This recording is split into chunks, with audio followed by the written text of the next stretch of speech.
Before we get into it, let's see what Ten Hag had to say post-match, because this was Ten Hag telling us about Garnacho. And not for the first time, he says a bit, and then he says a bit more. Have a listen. You have seen on the start of the season, we played them, and then his contribution was not good enough. But he had also then some good actions. You see always that he always is a threat in the game, even when he is not playing that well. And he has to learn, when I do my job in defending, I will always have my moment, and he will always be decisive because he has great qualities. But I think it's quite normal for a player on his age that there is a lot space for a lot of improvement. But I think everyone likes him. The fans like him. The team liked him. I like him. But also we have to demand him. We have to push him because he can act on a very high level, but he has to show it every day. Do you know what, Danny? The more I hear Ten Hag, the more I like him. He's not afraid to say what he thinks, and he says what he thinks. Well, you know, you've seen at the start of the season we played him, Garnacho. His contribution wasn't good enough. And then he carries on. Sounds like criticism and scapegoating to me. I thought he was very balanced with that.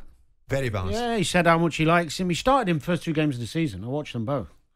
You know, you don't start someone for Manchester United at the start of a season and not like the player. He's a super talented young lad.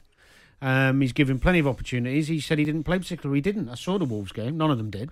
They went to Tottenham, struggled, lost the game. He didn't start after that.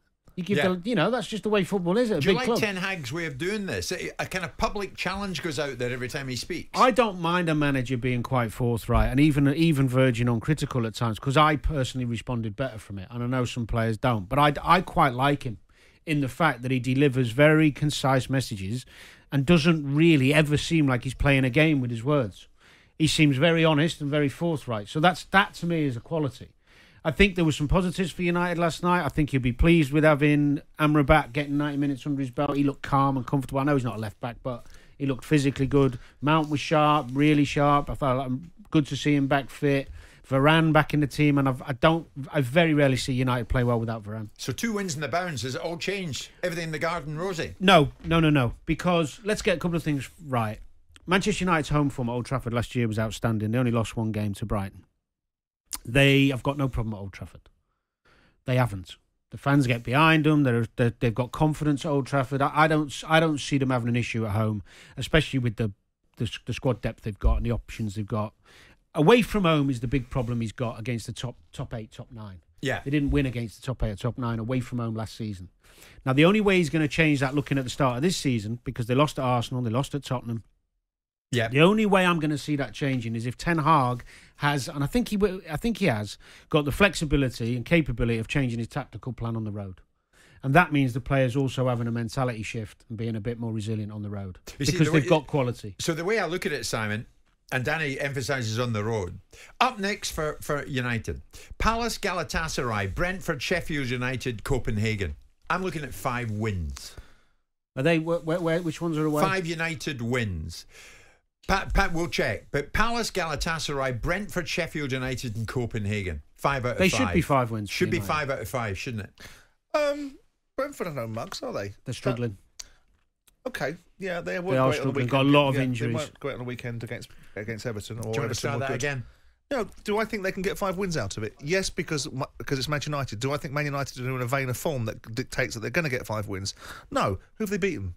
Burnley and a second-string Palace as a turning of the corner. No, I still think they've got some challenges in front of them, and I still think they're a long way away from being a formidable force that you could put your money on to say, there's 5 wins coming. Okay, but they're all at home apart from Sheffield United. Okay, yeah, great. It's 5 wins. You think it's 5 wins? I think it's 5 wins. It may well be 5 wins. Yeah. It may well be 5 wins. And against that level of opposition, with due respect to the opposition that we're talking about, there should be 5 wins. Yeah, they should. It should be a result of that. I do think it's interesting that he is able, because we've had to listen to this absolute tripe from Jadon Sancho about criticism and scapegoating. And here he is picking out another player, albeit in the same breath he's praising him, but he's also pointing out his shortcomings. It's difficult to praise Jadon Sancho. What would you like praise for? Nothing. And what have you done recently? Nothing. So I can't give you any praise.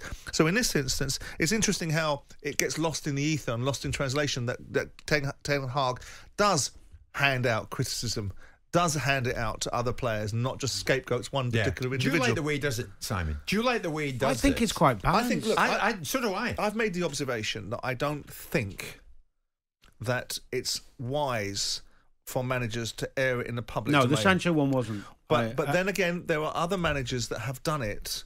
And I've said top managers don't tend to do it. And they tend to do it when they're floundering. Yet we have seen Pep Guardiola criticise Calvin Phillips for being overweight.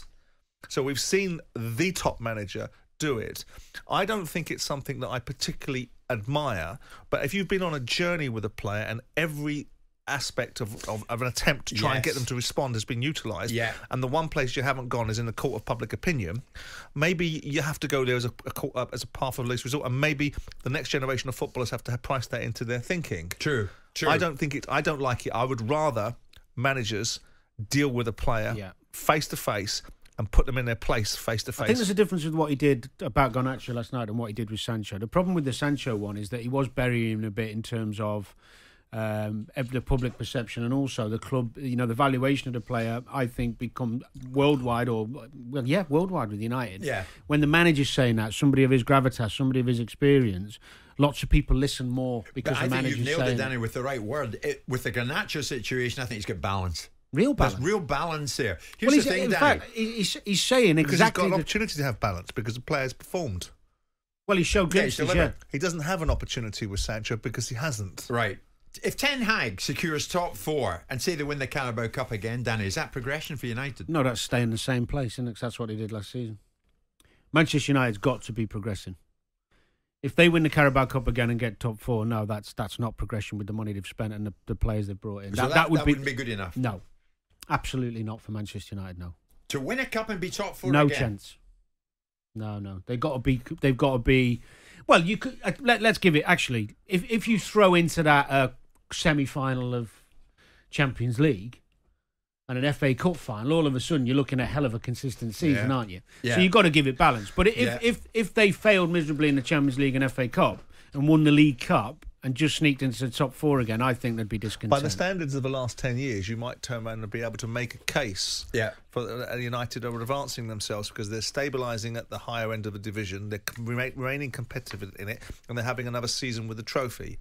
By the standards that we have in our mind's eye of Manchester United, how could you possibly look at it as progress? Well, I think it's real progress if they win against Palace, Galatasaray, Brentford, Sheffield United and Copenhagen. Jim White and Simon Jordan. Monday to Friday mornings from 10 on AM, on DAB, via the talkSPORT app and on your smart speaker. talkSPORT.